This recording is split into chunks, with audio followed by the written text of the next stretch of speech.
Welcome to Kalai simple recipe. இன்றைக்கி உருளைக்கிழங்கு வறுவல் எப்படி செய்கிறதுன்னு பார்க்கலாம் வாங்க. நான் இன்றைக்கி மீடியம் சைஸ் உருளைக்கிழங்கு 3 உருளைக்கிழங்கு தோல் சீவிட்டு ரவுண்ட் ஷேப்பில் இந்த மாதிரி கட் பண்ணி எடுத்து வச்சுருக்கேன். உருளைக்கிழங்கு ரொம்ப மெலிசாக கட் பண்ணாமல் கொஞ்சம் இந்த அளவுக்கு திக்காக கட் பண்ணி வச்சுக்கணும். வறுவல் செய்ய தேவையான பொருட்கள்: கரம் மசாலா தூள், தனியாத்தூள், மஞ்சள் தூள், கரம் மசால், உப்பு, அதுக்கப்புறம் அரிசி மாவு கொஞ்சம் எடுத்திருக்கேன், எண்ணெய் ஆயில் எடுத்திருக்கேன், வெறும் மிளகாய் பொடி ஒரு 1/4 டீஸ்பூன், தனியாத்தூள் ஒரு 1/4 டீஸ்பூன் போட்டுக்கலாம், மஞ்சள் தூள் ஒரு 1/4 டீஸ்பூன் போட்டுக்கலாம்,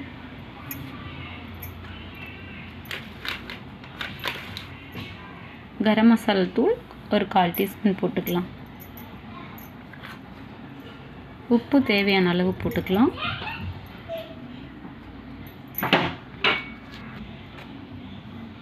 அரிசி மாவு ஒரு டேபிள் ஸ்பூன் போட்டுக்கலாம்,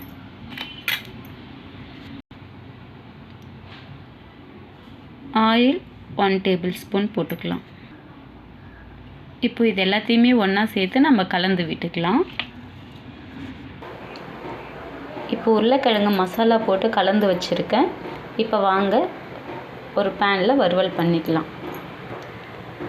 இப்போ அடுப்பில் ஒரு தோசைக்கல் வச்சுருக்கேன். கல் நல்லா சூடாக இருக்குது. இப்போ தேவையான அளவுக்கு எண்ணெய் ஊற்றிக்கலாம்.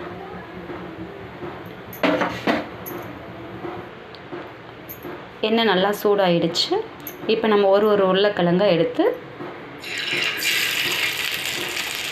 வறுவல் செய்ய ஆரம்பிச்சிடலாம். இப்போ ஒரு பக்கம் நல்லா வெந்துட்ட உடனே இப்போ எல்லாத்தையும் திருப்பி போட்டுக்கணும்.